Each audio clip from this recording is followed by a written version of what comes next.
রান্না হলো পৃথিবীর সবচেয়ে ধৈর্যশীল কাজগুলোর মধ্যে অন্যতম। নমস্কার সবাইকে। আজকে আমি রান্না করব চিংড়ি মাছ দিয়ে ঝিঙে। এখানে পরিমাণ মতো তেল দিয়ে এর মধ্যে আমি দিয়ে দিয়েছি পেঁয়াজ, রসুন, কাঁচামরিচ। পেঁয়াজ রসুন আমি হালকা ভেজে এর মধ্যে দিয়ে দিব আগে থেকে ম্যারিনেট করা চিংড়ি। চিংড়িগুলোকে হলুদ, মরিচ, লবণ দিয়ে 20 মিনিটের জন্য ম্যারিনেট করে রেখেছিলাম। পেঁয়াজের সাথে চিংড়িগুলো ভালো মতো ভেজে নিব।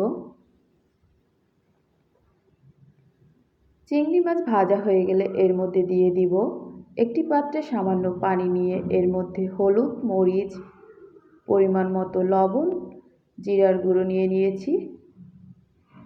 এখন এগুলো চিংড়ি এবং পেঁয়াজের সাথে ভালো মতো কষিয়ে নিব।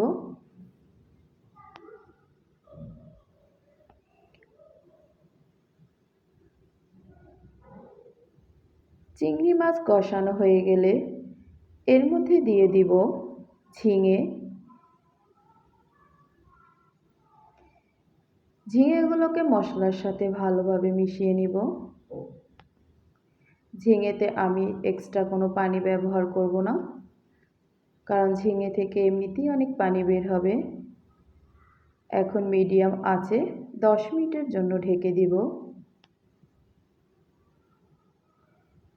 দেখুন 10 মিনিট পরে কতটা পানি বের হয়েছে এবং ঝিঙে অর্ধেক সিদ্ধ হয়ে গেছে। এখন আবার 5 মিনিটের জন্য ঢেকে দিব।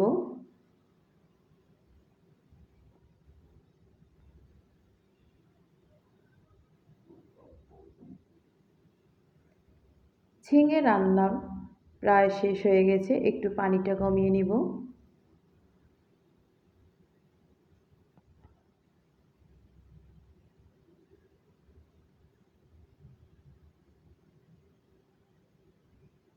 ফাইনালি আমার ঝিঙে রান্না হয়ে গেল। এখন আমি নামিয়ে নিব। দেখুন কালারটা কত সুন্দর এসেছে। কার কার চিংড়ি মাছ দিয়ে ঝিঙে পছন্দ জানাবেন। সবাই ভালো থাকবেন, সুস্থ থাকবেন।